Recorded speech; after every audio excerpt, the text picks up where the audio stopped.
it's 0-0 at Old Trafford. We've been talking about this game, obviously, as it's unfolded. We'll bring you a clip from Graham Souness in just a second, which is out there. Enda, got that Graham Souness clip, do we? It's on the way in a second. He's been talking about that game. So, what are we making of it, Kenny? It's a little bit maybe finely underwhelming. Balanced. Yeah, you finely balanced, probably, papering over the cracks. Yeah, in terms of the quality, probably a little bit disappointed. Sense a little bit of tension there. Just a little bit disappointed. It started off, got on the front foot when after PSG kind of high up the pitch, had a little bit of success, would have kind of disrupted them. But I think they've dropped off, almost like lost a little bit of confidence and just kind of withdrawn into their shell a little bit. Now, I know I said before the game, that kind of maybe suits them at times to draw PSG, but there's a fine line for me between dropping off and being passive for too long and giving the opposition team plenty of touches in your half the pitch to open you up, and dropping off into a defensive shape in your own half the pitch, but very quickly finding that trigger to go and press the ball and hunt the ball back and, deny opposition teams real quality time on the ball in your half the pitch. And I don't think they've struck that balance. They've been too passive in their own half at periods in that game, and I've been a little bit nervous when PSG have had a little bit too many touches, kind of 30, 35 yards from the Manchester United goal. So a couple of little tweaks, I'd suggest maybe at half-time, and obviously interesting in terms of the substitutions. Well, that's the thing. So Martial, he didn't look right to me for a lot of the game. Just a touch off. Yeah. Just a touch off. And then he went down later on and he was holding, you thought it might have been his groin. There's something up with him anyway, so he's not at 100%. And then it looked like Sanchez was coming off the bench and the camera cut to the sad side of Jesse Lingard on the ground. Suddenly you're Solskjaer thinking, You've got to keep thinking your feet as a manager, that you're going to make a split decision. Yeah, it was very close to half-time, probably made it a little bit easier. We're seeing Sanchez out warming up now, so you can expect he's coming on for one of them.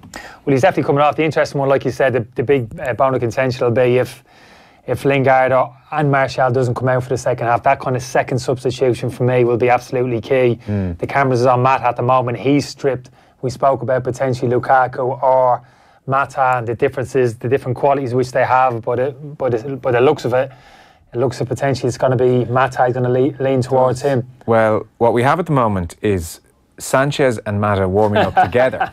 So we have Mata in his full kit, his number 8 jersey there, and we have Sanchez, the bottoms are off, he's got a training top on. That could mean he's coming on too. So they're both being spoken to now. Michael Carrick's over speaking to Alexis Sanchez right now, and that looks like he's coming on as well.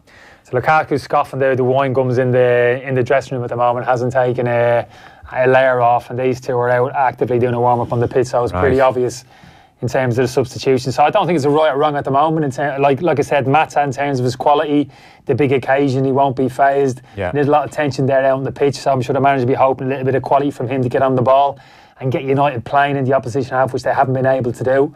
So he'd be the one in terms of maybe linking up with Pogba, getting into those little pockets of space, getting turned and trying to get kind of Rashford and Sanchez into the game higher up the pitch. So I can understand it. I think there's just as strong an argument for getting Matt on the pitch as there is Lukaku. Though potentially myself, I probably would have leaned towards Lukaku for the reasons that we said. Niall Quinn's been speaking on Virgin Media about United's first half performance. Have a listen. For me, this is Manchester United playing against a team that they haven't come up yet in this golden spell in the last couple of months against a quality like this, and the strength and different things that can be done to them that the likes of Fulham can't do to them. And a bigger test than they've had. A bigger test. Yeah. Now they've stood up to the test, and they really are. They're dishing it out as best as they can and coping. And it's an edgy game. I won't be surprised if somebody's sent off. Well, yeah, I think we're expecting a red card as well. The referee is trigger happy. Yeah, I didn't agree with a couple of the yellow cards. I thought they weren't warranted actually first half, but of course once he brings them out, he puts himself under more pressure. I thought Kimpembe got away lucky after his early yellow card for a foul later in the first half. I think the referee didn't want to give the free kick because he knew he might have to give him a second yellow card. We've seen Pogba kind of commit himself into a tackle after that initial yellow card. So hopefully common sense will prevail on the behalf of the referee. But also the players themselves have to take a bit of responsibility. In games like this, I think you have to very quickly assess the referee, even in terms of the type of referee that he is, and you might just have to modify your game a little bit. Just don't leave yourself open to receiving the second yellow card.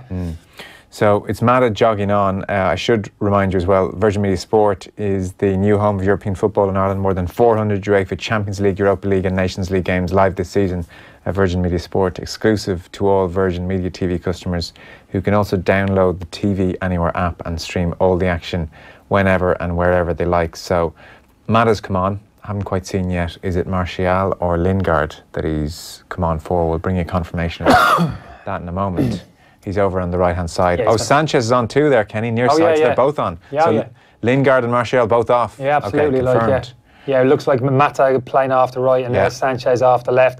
Be interesting now, the two PSG full-backs, Bernat in particular, who's very comfortable getting into forward areas. He has a looks at Mata and thinks, I fancy my chances here now, running off his shoulder. Yeah. Don't think he can live with me over a straight sprint over 30 yards. If I'm Lukaku in the dressing room, I'm thinking, really? Yeah, well, this is a conversation for another day, and this is going to rear its head in the summer because there's no way Lukaku's going to hang around after the summer and play a big part, particularly when these big games come around. He's going to find himself on the bench, but that's a conversation for another day. Personally, I would have had him on down the middle, throw Rashford down the side, just keep that real pace, energy in the pitch. Mata obviously doesn't give you that. He's got different attributes, I know.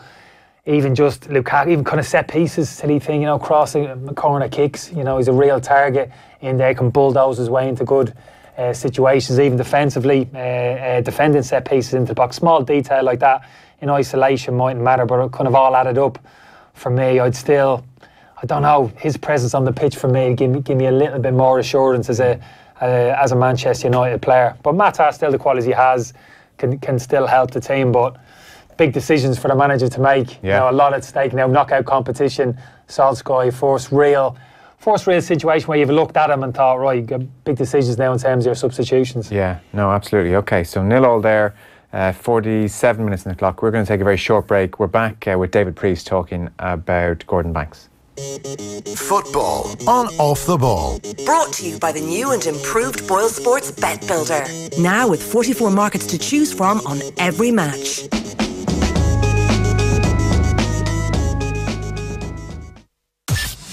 I'd like to start, if that's okay, not with your encounter with Ted Bundy, but your life after that.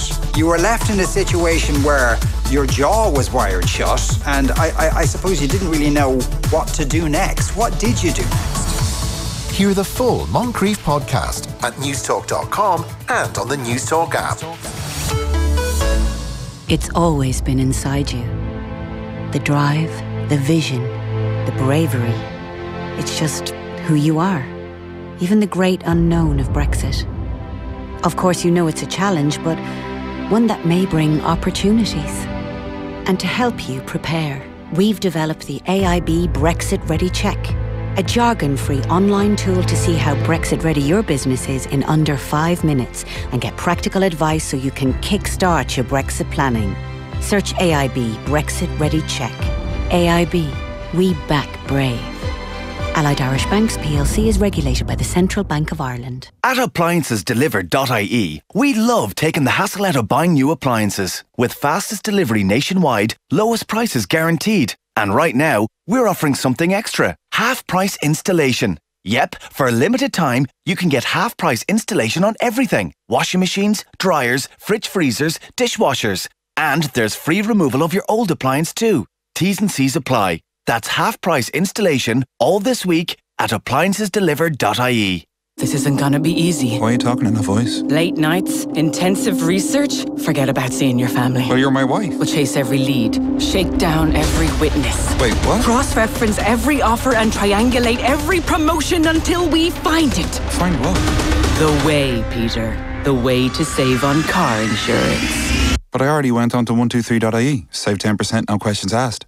Oh, I better cancel those sniffer dogs. Simple is smarter. Get 10% off new car insurance when you buy online at 123.ie. Acceptance criteria, T's and C's apply. 123 Money Limited trading as 123.ie is regulated by the Central Bank of Ireland. RSA Insurance Ireland Act provides 123.ie car insurance. Off the Ball. This is Newstalk. Carlos Alberto. That's dangerous. Giardino. Already left Cooper standing. What a save! Gordon Banks takes that out of the net. made, and that's the save of the World Cup. Yeah, it certainly was the save of the World Cup, the save of several World Cups, to tell you the truth. Gordon Banks has passed away overnight at the age of 81. His former club Stoke shared the sad news that he had passed away peacefully in his sleep overnight. Was in goal for the 66 triumph for England, and also, as you heard there, against Brazil at the 1970 World Cup in Mexico. We're joined by David Preece, former footballer, played over 300 games as a professional, now a writer and football coach, and a man who is no stranger to the art of goalkeeping. Evening, David. Good evening, gents. So, Gordon Banks, how much of Banks have you seen? It's just so we're not putting you under too much pressure here. Is it kind of the highlights reel we've all seen, or would you have been nerdy enough to go back and watch hours of footage?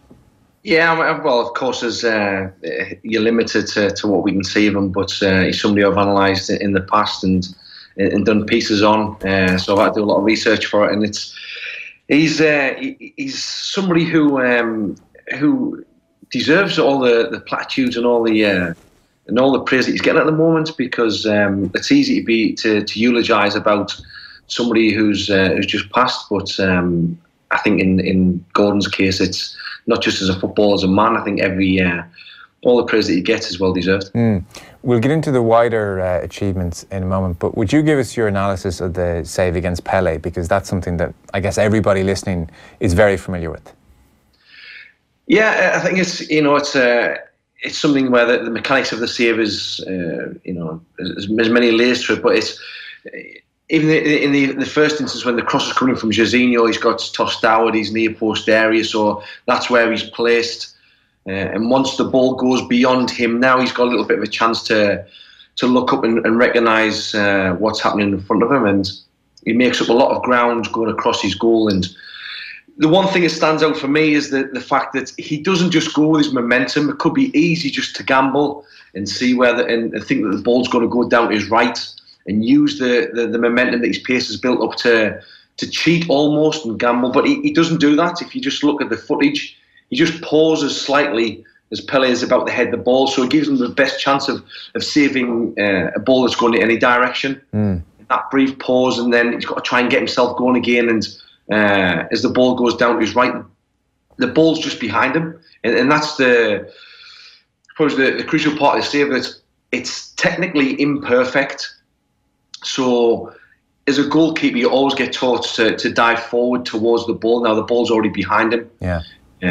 He's lucky in a way that the ball, that Pele's been able to generate a lot of pace on the ball, and the fact that there's a lot of pace on the ball helps him, because he just got to get some sort of forward motion with his hand towards the ball and use the pace that's already on the ball to lift it up over the bar. Of course, he's in that moment in time, he's just trying to save the ball. He's not thinking about all this as he goes on. It happens too quickly for him to really to take all this in. But it's through hours of training and preparation. That's when your instincts take over. It teaches your instincts to take over. Yeah, amazing to have you pick it apart like that. There's so much going on, and yet all of it is almost without thought as well, which is the amazing part. Kenny Cunningham's alongside me. We have just watched PSG take the lead from a corner. Kenny, talk us through it. Di Maria with the corner. Yeah, such a simply worked corner kick. Good build-up play from PSG. Originally, United getting penned back in the edge of their box, concede a corner. Just an in-swinging ball from Di Maria to the back post. Kimpembe's being marked for Matic. Just gets half a yard. I think Matic is looking at the gate thinking he's got to come and deal with this. He's a little bit hesitant. And Kimpembe's not even a header. Drops to his left foot, just volleys it into the top of the net. Okay. 54 minutes on the clock. Man U 0, PSG 1. We're still with David Preece talking about Gordon Banks. So beyond that amazing save, obviously he's so much more than that save, even though that's how all of us first remember him. First off, he was taller than a lot of keepers of his era, wasn't he? Yeah, and that's one of the first reasons that you look at him and think that he was a little bit ahead of his time, and not just obviously in his athleticism, but in his approach to the game. We often hear the old adage that you have to be mad to be a goalkeeper, but he put a lot of thought into his game. He was a real thinker on the position, and you could tell that in his positioning. Right. And his positioning was unknowingly good, and that's helped him make the saves that he made. And a lot of the saves that he made he made them look easier. in the footage, it does. You can go back on YouTube or whatever. You can see a lot of the footage.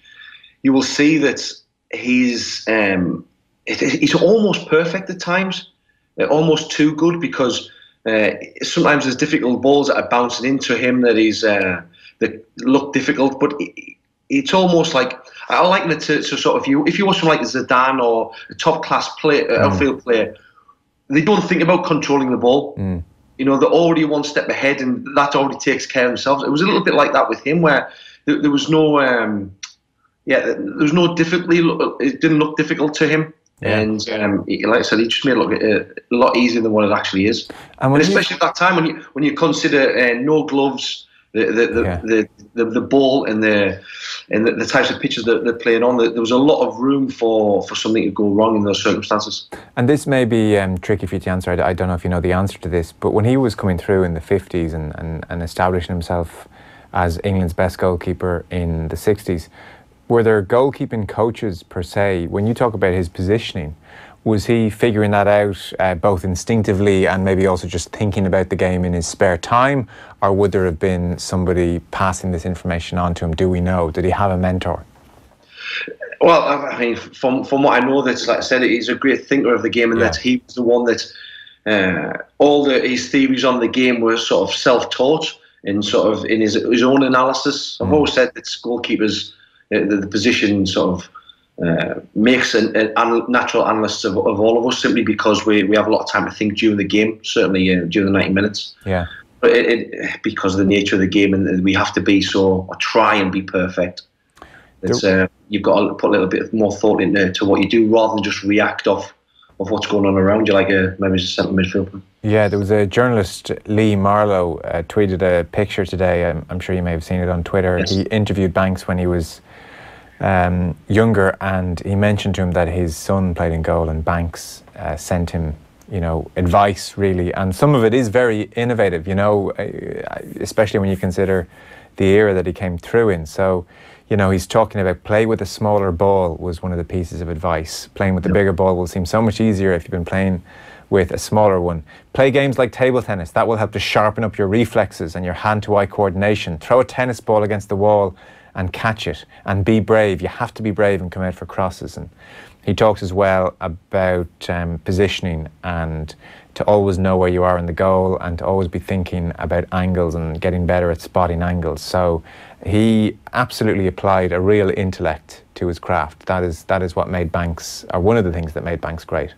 Some of the things you talk about there about using smaller balls, or being sort of multi-sport orientated, these are the things that are coming back into fashion now. You look at any sort of training session, especially, if you look at the ones that are put up on Instagrams and things like that, where you see like tennis balls being hit at goalkeepers, sort of medicine balls being used, sort of different weights of balls, different size of balls, and also, like I said, with the multi-sports, with a table tennis, that's what we're trying to do now. We're trying to, instead of being too specialist and being too predictable, in goalkeeping coaching these days, you've got to try and create the chaos that happens inside a game, so that you're ready and your thought processes aren't surprised by what's happening in front of you. Yeah, look, you can imagine. In his era, imagine him chatting with Jack Charlton on the bus and saying, "I'm playing lots of table tennis to try and sharpen up my reflexes." There would have been a general what. There's always been people who've thought more about the game than others, and like I said, for a goalkeeper, you have to think like that, because you're not just reacting off something that's being forced on you in your vicinity. You have got to really think about the game and think more about your positions and anticipate a little bit more. Yeah. By the way, Jack Charlton fans, I don't want to diminish his achievements. He was obviously a thinker about the game in his own way, in fairness to him.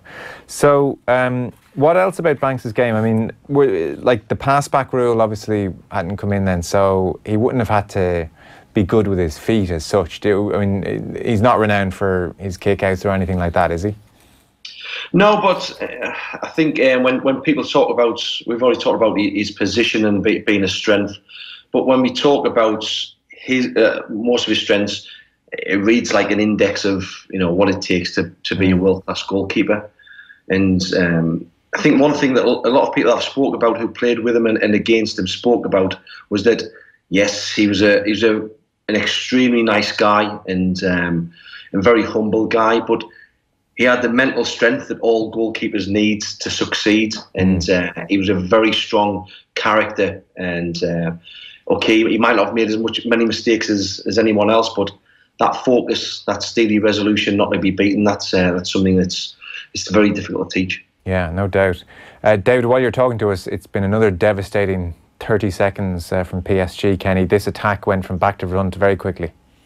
Yeah, this is a brilliant goal from PSG. United trying to put a bit of a squeeze on PSG in their own half of the pitch, but they don't panic. They play one touch. Matic gets himself a little bit drawn high up the pitch, that little pocket of space in behind him again. They work the ball in there, eventually out to the feet of Di Maria on the left-hand side. He plays a wonderful pass just across the 6-yard box. De Gea can come out. The defenders are struggling, sliding in. They don't even want to touch the ball. Probably worried about they're going to touch it past their goalkeeper into the net. And Mbappe just attacks the space. One touch, finish the inside of his right foot. But brilliantly constructed goal. It's a brilliant goal. It is a brilliant goal. Di Maria to Mbappe once again. So PSG 2-0 up at Old Trafford.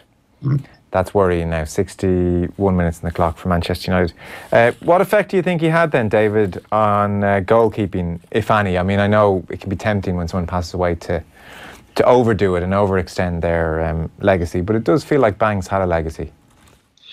Yeah, certainly, and I think he had an immediate legacy, really, even before he hung up his gloves, because, you know, I don't know if you've probably heard Peter Shilton talking about him today, and he was a massive influence on Peter Shilton's career and him wanting to be a goalkeeper, and you know, like I said, his legacy was immediate in Peter Shilton's emergence as a world-class goalkeeper himself. I think that, yeah, sometimes, you know, likes of Manuel Neuer, people say that he reinvented the position, but he didn't really. He just did it better than anyone else. And Gordon Banks was one of those people, and I think that when we talk about Gordon Banks, we can talk about him in the same light as Cruyff, Maradona, Pelé, and Lev Yashin, because he was that good. And it's crazy to think now that he was surplus to requirements a year after he won the World Cup at Leicester and sent to Stoke. And I think it's probably, listening to him talk, you probably think it was a little bit disappointing. He didn't play for one of the perceived big clubs. You know, he talks about Liverpool perhaps being interested in for him as well. But I think he deserved to be playing at the very highest level at club football as well. And why wasn't he? Do we know, or did he ever give an explanation? I think, I mean, the Liverpool move, I think later in time, he spoke to Bill Shankly, and Shankly said that he was denied the funds to bring him in. But at that time as well, you have to think that there was a lot of good goalkeepers around as well, and it wasn't a position that's like he says about would he want to have move and play abroad when he was playing. Well, it just didn't happen at that time for goalkeepers. Okay, I mean, fascinating stuff. I hadn't realised we were putting them into that echelon that you've mentioned, those players that you listed off. Obviously, I knew we were talking about an exceptional player, but that is ridiculously high praise. It is. I mean, if you just think yourself, you know, you think of somebody like Lev Yashin, who's almost a mythical figure, simply because there's not a great deal of footage around about him, but we only hear the stories about him. But yeah, you put him up with Lev Yashin, you put him up with everyone else, and I don't see why not. You know, he's a World Cup winner as much as any of them are. I mean, you think of someone like Cruyff has influenced the game so much, but he wasn't a World Cup winner either, was he? No, he was pretty good though. Listen, David, always great to have you on. Thanks so much for that. Yeah, no problem. Cheers. Cheers. David Preece there, giving us his very educated take on Gordon Banks. High praise indeed. Yeah, from your peers, I think it always kind of resonates a little bit more. It's more appreciated. So, a touch distracted talking to David there because you're watching Manchester United's Champions League ambitions end effectively. So the corner happened, and then the general run of play after the corner. Were United on top or falling back, or they United were pushing? Yeah, on the ropes. Right. Ever since the the goal. They've looked if they've lost a little bit of confidence. Actually looking a little bit leggy. I think maybe confidence comes into that a little bit. Even the second goal, I mean, they actually did try and press a little bit 10-15 yards into the PSG half, but they don't look quite as cohesive in terms of going after the ball. It looks a little bit instinctive. Everybody maybe doing their own thing a little bit, and PSG just playing those clever little 1-2 touches around the corner, got into that space and behind, eventually worked out to Di Maria. Wonderful pass into the box, and obviously Mbappe finishing. Should have literally ended the tie. Mbappe a few minutes ago, just a ball played in behind the United back four, close to the halfway line. He's just run away from Lindelof into the penalty box. Probably got himself too close to the Gea. Yeah. Tried to be a little bit clever and kind of lift it over him. De Gea read it, and it was a simple save, but that was it. I mean, that was the tie there. Put to bed at 3-0. It was all over. No way back for United. But they're really hanging in at the moment. Yeah. To be hypercritical for a moment, okay, so he loses Martial and Lingard, which is a massive blow. I wonder, and look, when they lose, obviously it's going to strengthen the argument, but I wonder, is there an argument that you should have put on Lukaku and put Rashford out wide right, and you have Sanchez on the left, because it's been such a cohesive team selection from Solskjaer over the last couple of weeks. They've all got very used to playing with each other, and at times it has been Lukaku through the middle and Rashford and Martial either side of him, or even Mata. Just, you have a lot of new combinations there in a sense, with Sanchez on and Mata and Rashford, and you could have actually limited the extent of the changes. You could have had Lukaku and Rashford doing what he's done on several occasions, and then there only would have been one newbie out there, I suppose. Yeah, I understand the point you make. I think it's a fair one in terms of the cohesion of the team, particularly out of possession of the football. And in fact, there's been a couple of times Mata's picked the ball second half, just kind of on the that inside right channel. He's kind of just chopped it onto his left foot and put a couple of decent crosses into the box, into a central area, where and then now you think, well, who's arriving, and it's kind of Sanchez and Rashford, as opposed to maybe Lukaku being that real physical option. Yeah, put it in there, all go and smash the centre half and put it into the back of the net. But I don't think that's a huge point, Joe. I think it's a fair one that you make, but I think their problems are kind of bigger than that. Like I said, I think they've really got a grip of the game in central midfield, PSG, and really start popping the ball around quickly, 1-2 touch, really up their game a little bit. And United have just looked a little bit off, little bit rapids, caught in the headlights in terms of what's happening here. Even we spoke about Matic first half and how important he is to United in that kind of that defensive cog position in front of the back four, and he's got dragged out a little bit into forward areas of the pitch, and they've worked the ball into that space in behind and got at that Manchester United back four, and they've looked really nervous, a little bit unsure of themselves, which we haven't seen really since Solskjaer walked in the door. Of course, the quality opposition is a factor, but they just look a little bit out of sorts at the moment, not playing with that kind of confidence and assurance, that little bit of a strut which we've seen from Manchester United of late, particularly in possession. Okay, 23 minutes to go as David Beckham looks on from the crowd at Old Trafford. Short break. Off the ball on News Talk.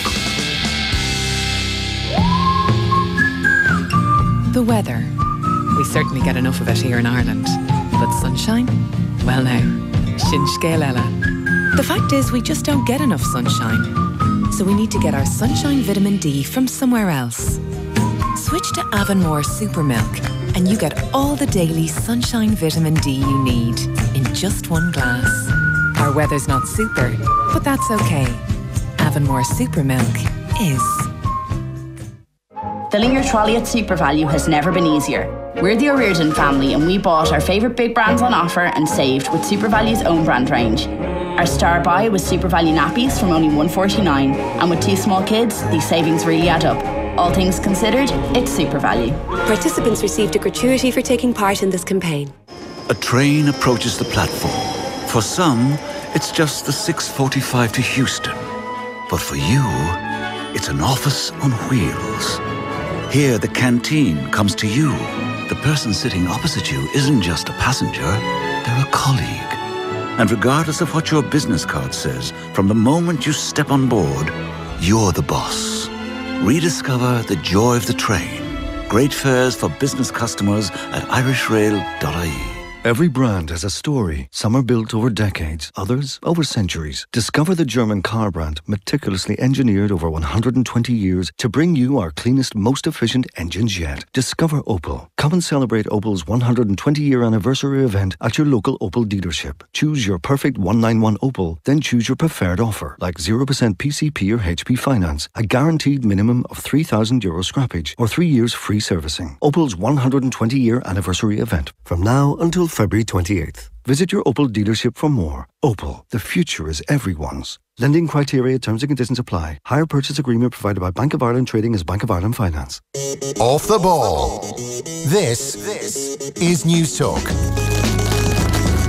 Now then, you're welcome back. If you're just tuning in, the news from Old Trafford, Manchester United fans, is not good. PSG 2, Manchester United 0. It was half-time and 0-0, and then Di Maria with an in-swinger corner to Mbappe was volleyed home, and then other side of the pitch, an out-swinging cross, a brilliant cross from Di Maria really, on a bit of a counter-attack.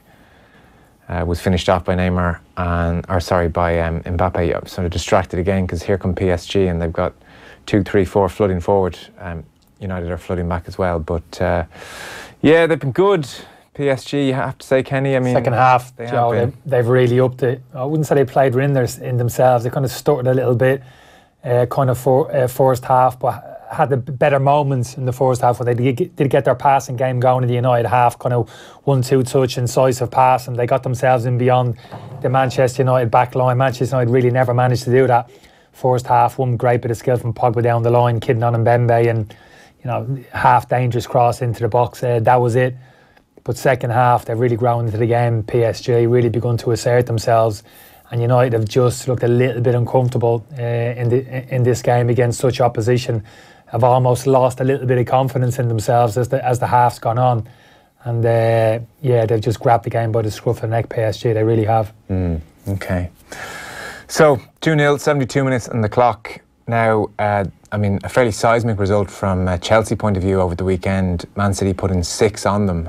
We brought you that game live here just to give you a sense of what Brian Kerr thought. He was on co-commentary for us. He had a chat with Nathan at full time just to have really a natter about how much trouble Chelsea are in and how Brian sees the rest of the league campaign going. So have a listen here.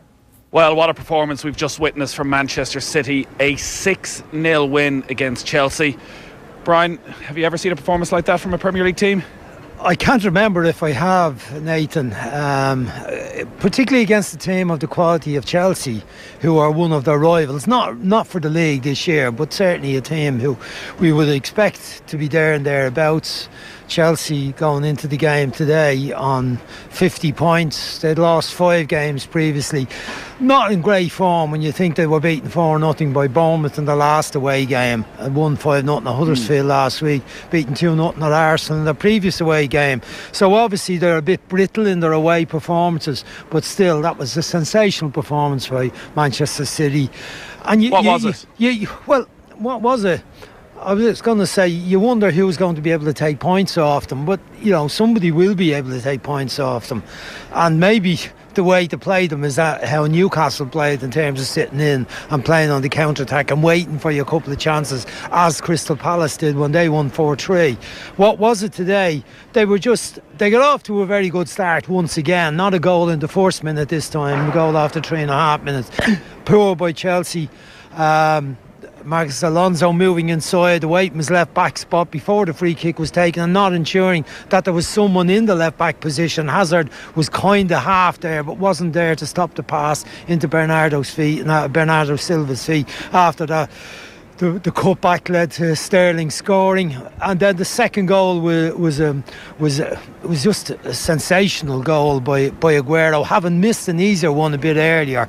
And after that, the game became even more open, and it was just the brilliance, the individual brilliance, and the collective understanding and awareness of where each other are, where the positions, the movement of positions to find space. But Chelsea did make it easy for them. I mean, Aspilicueta struggled against Sterling Sterling. Aguero got man of the match, probably rightfully so. But Sterling wouldn't have been too far behind him. He was involved in many of the goals. His running, direct running, his speed and pace was causing trouble all the time for Chelsea. But for Chelsea's midfield, didn't do their jobs. Jorginho didn't do his job. Kante did all right, got about as well he could. But there wasn't the understanding between Barkley, Kante and Jorginho of how to deal with Manchester City's midfield. What was their job? How Sarri set them up, what did he want them to do? I don't know specifically. I think he set. Well, I'm not being critical in saying that. I think his approach is we should dominate the ball, and he wants Jorginho to receive the ball from the back four players into the middle position, and then set it up and move it on into Hazard's feet. Get Higuain linking up, but also running in behind the defence. Pedro is a runner in behind as well, and a dribbler with the ball. But the problem was that their midfield three against their three direct opponents, De Bruyne, Gundogan and Fernandinho, that they didn't match them at all. They weren't in positions to affect them when they were receiving the ball. They were always under pressure. And then Aguero was dropping short off the front, off the centre forwards, receiving the ball into his feet in space behind Jorginho as well. So Jorginho didn't really affect anyone off the Chelsea team as I felt he should. But you know, when you lose 2 goals early on, then it's a bit of a chase, and they were open, but they just weren't able to. It's hard to see what team would deal with them on the form that Manchester City were in today. But as the fixtures go on, you know, I think one of the biggest games of all will be when Spurs eventually come here, because whether Spurs are still in contention at that time or not, but if Liverpool, you would think, will still be in contention, and they will be hoping that Spurs might be able to do a job. Their record here, 14 wins, 1 defeat. The goals they've scored, 51 goals. It's marvellous. 9 times this season now they've scored 5 or more goals in a game as well. It's quite ridiculous what they're doing. And another Sunday, second Sunday in a row, we're simply left purring at the brilliance of Sergio Aguero. His first goal today was one of the goals of the season. He's now on 11 hat-tricks in the Premier League, equal with Alan Shearer, seen as the greatest Premier League striker of all. It's very hard to rank players because different eras, different types of strikers. But what Aguero's done over the last couple of seasons, considering there were question marks when Pep Guardiola came in as to whether or not Guardiola really fancied him, if he was his type of striker, what has he done to make himself, it seems, be even better at 30 than he's ever been before? Well, he's made himself into a more effective team player. I mean, Guardiola demands huge effort from the front players in terms of retrieving the ball, in terms of pressurising the opposition, not allowing them to set on the ball.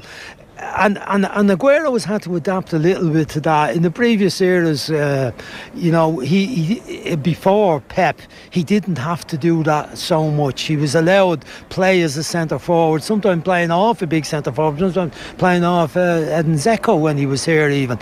But he was allowed play as a kind of a sniffer, making runs.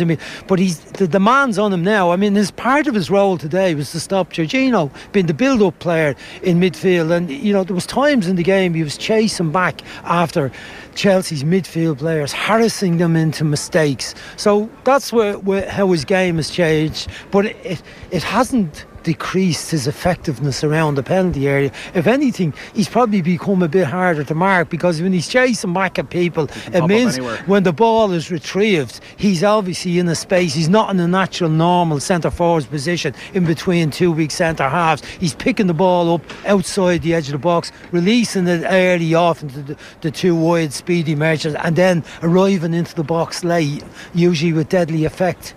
It was Chelsea's biggest ever Premier League defeat. Maurizio Sarri looked, well, understandably so frustrated on the sideline. Didn't shake hands with Pep Guardiola at the end of the game, just went straight down the tunnel. It's all falling apart for Chelsea at the moment, though they are still in 3 competitions. They have the Carabao Cup final to come, they've Manchester United to come in the FA Cup, and they're still in the Europa League.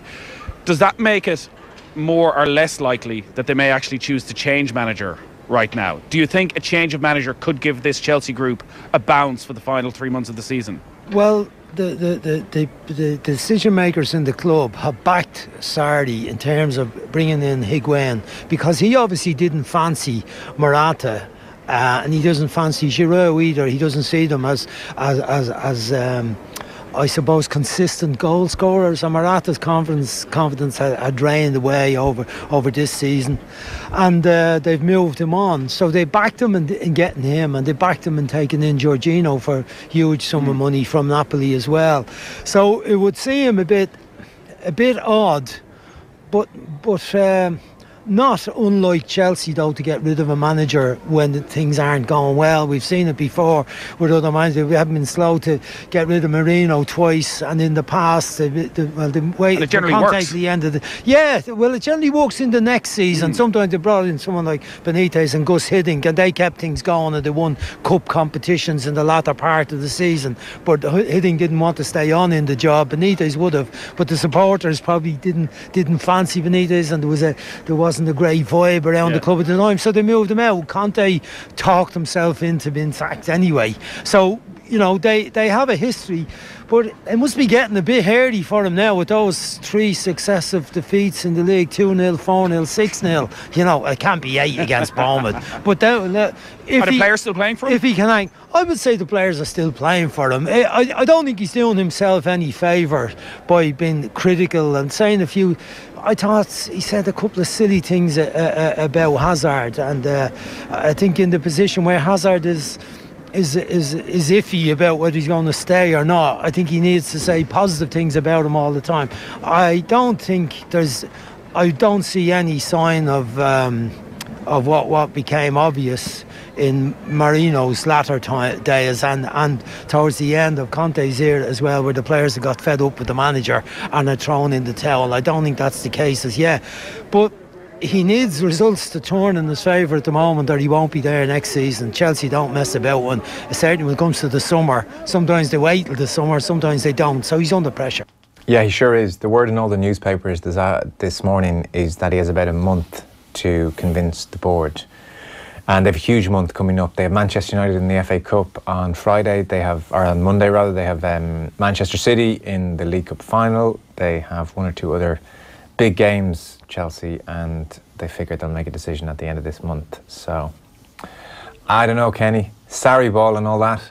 There's a point where I look at poor old N'Golo Kante out there, not tackling anybody, and I look at Jorginho being sidestepped all around him, and I think maybe Sarri ball's just a bit too smart for his own good. Yeah. I'm not sure this Sarri ball thing. Get a bit fed up with it now, to be honest with you. Like, you know, I mean, it's a 4-3-3. It's not something we haven't seen before. They're playing 4-3-3 with a holding midfielder. They want to play the ball. It's a new type of football invented by Maurizio Sarri. But this is what I'm talking about. But for me, that's kind of ridiculous. So the problems Chelsea are experiencing at the moment, and the friendlies in the game, have been there all season. Even after a particularly good start to the season, I was watching them play and looking at Jorginho in particular, and David Luiz and Alonso straight away, thinking, well, they're playing well, get some good results, but I'm uneasy. Every time I looked at Jorginho move across the pitch when they hadn't got the ball, I thought, oh no, he can't run. He can't run. He doesn't look to have a defensive mindset, no physical presence, doesn't anticipate danger. He's not going to give a particularly good screen to that back four. And the problem with that back four, I've said it again, I'll probably repeat myself, it's porous. In David Luiz, they got one of the best ball-playing centre halves, who to me doesn't look as if he particularly enjoys the defensive side to the game. He doesn't sense danger, he's reckless.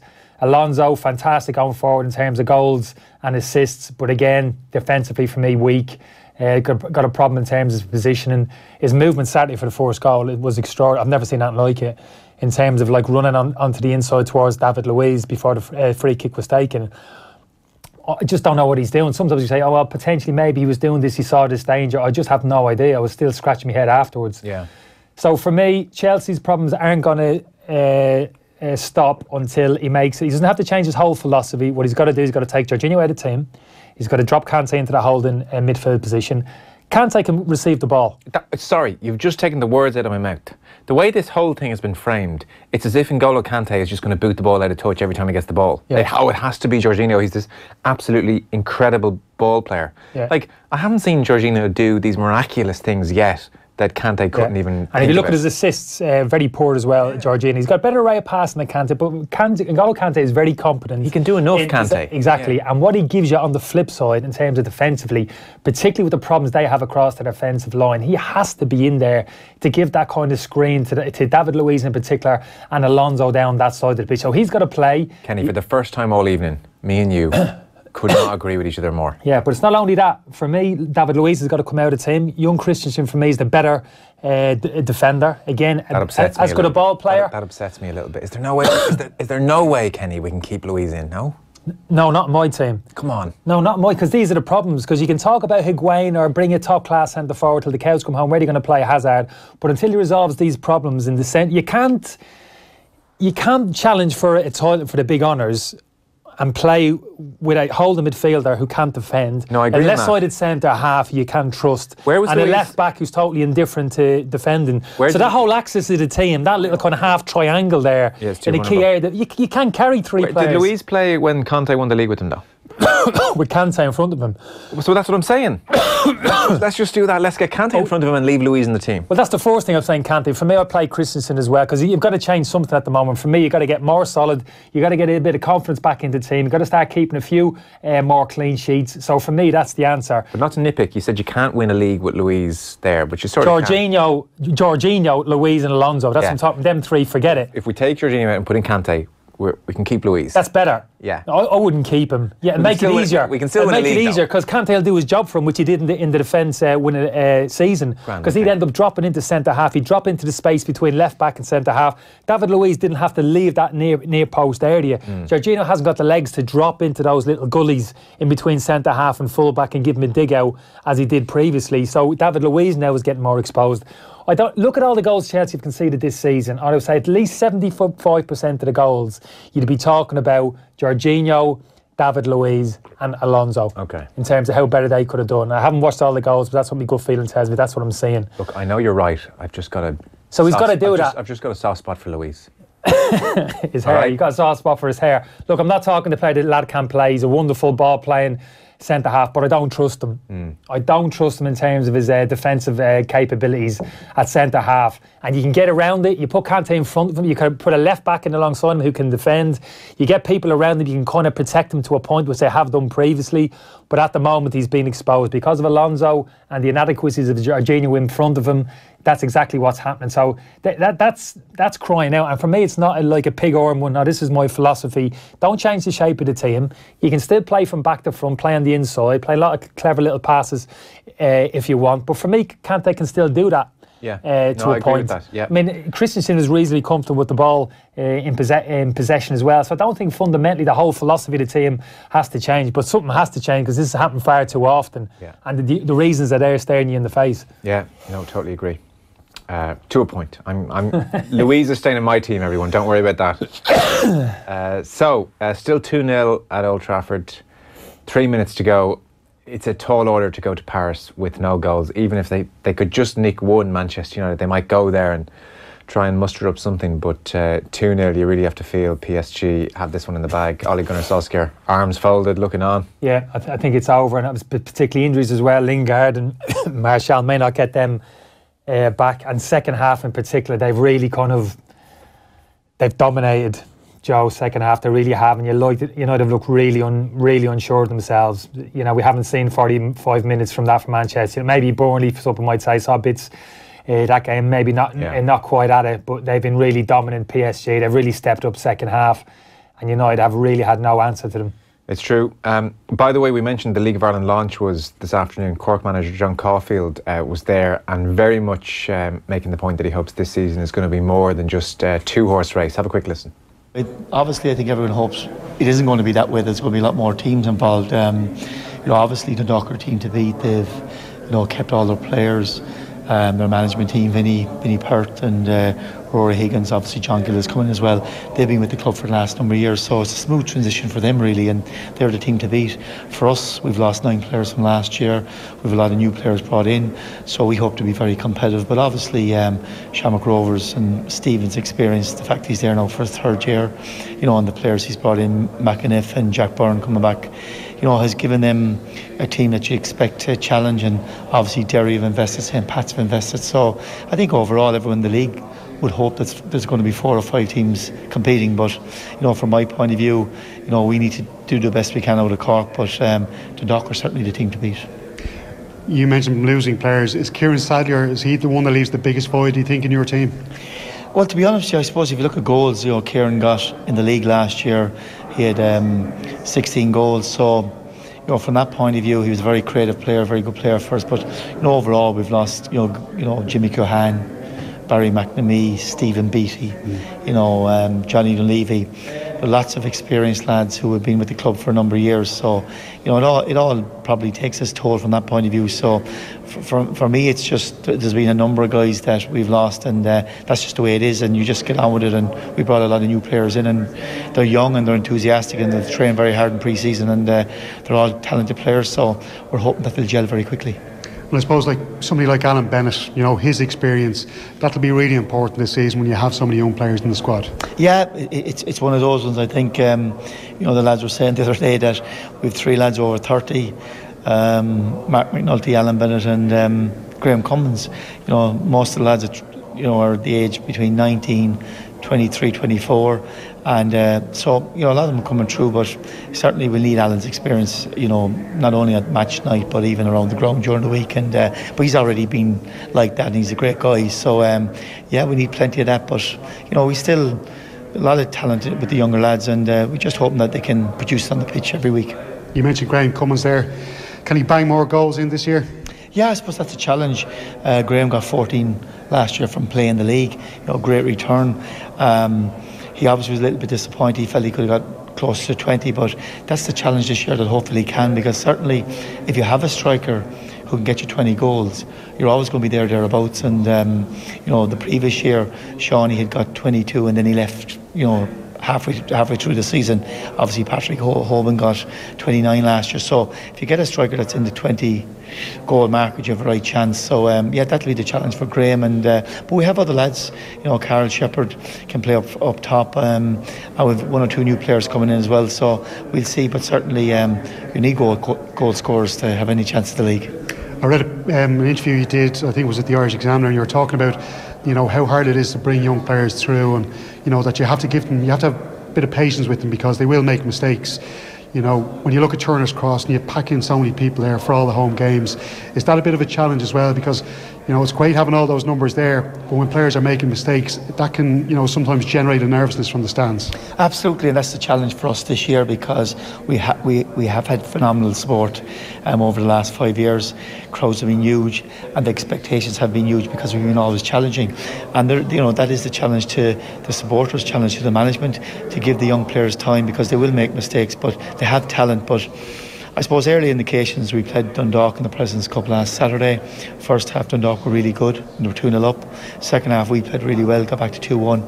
Possibly could have drawn the match, but I think our supporters, 3,000 on the day, saw that there was a lot of talent in the team. So we just need to be patient. That's just the way it is. We're back. That's John Caulfield. The fixtures for Friday, by the way, where things start off, St. Pat's are hosting Cork, first game. Waterford hosting Shamrock Rovers, Dundalk hosting Sligo, Derry City hosting UCD, and Bows hosting Finn Harps. So we'll be covering the League of Ireland as usual here and Off the Ball across the season.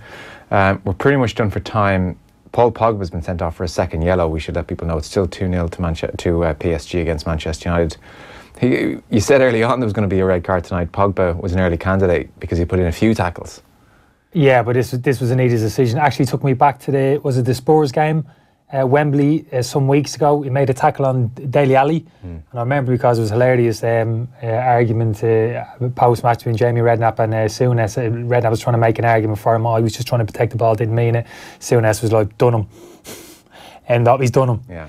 And this is what, that classic one, a player steps beyond the ball to try and protect the ball. Yeah. Well, the difference being when you step beyond the ball and your studs are pointed to the ground, that's okay. But when you step over the ball and your studs are pointed directly at the player, that means you're actually lunging and you're actually putting the other player in danger. He did it to Ali and he got away with it.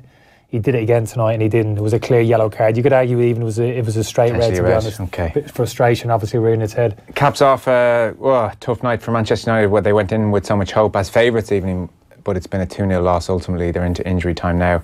That's us pretty much done. If you missed our chat earlier with Paul Keoghan and you want to make a donation, the Irish Heart Foundation's Show Some Heart this Valentine's Day campaign continues. Go to irishheart.ie/donate. Tom Dunn's on the way. We've got a busy show tomorrow. We'll talk to you then. Good luck.